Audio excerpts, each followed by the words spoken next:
மூடு பனி போர்த்திய மலையின் உச்சியில் பசுமை மரங்களின் நடுவே ஒரு சிறிய குடிசை இருந்தது. அந்த குடிசையில் வெள்ளை முடியுடன் சாம்பல் நிற புடவையில் மென்மையான முகத்துடன் பாட்டி வாழ்ந்தாள்.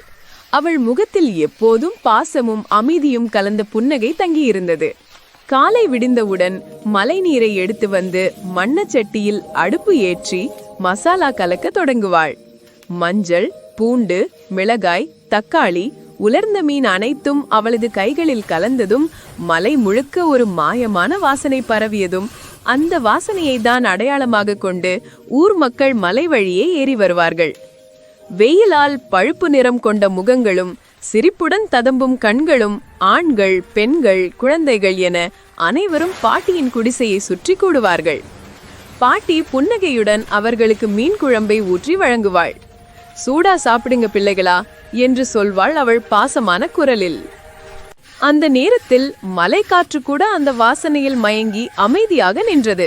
குழந்தைகள் அடுப்பின் அருகே அமர்ந்து குழம்பு கொதிப்பதை கண்டு மகிழ்ந்தனர். பாட்டி சிரித்தாள். அவளது முகத்தில் பிரகாசம் மலர்ந்தது. மாலையில் சூரியன் மறையும் போது மக்கள் எல்லோரும் நன்றி சொல்லி கீழே இறங்கினார்கள்.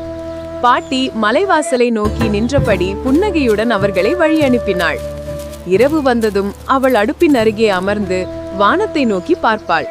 நட்சத்திரங்கள் மின்ன மெதுவாக வீசும் காற்று அவளது புடவையை தொட்டது.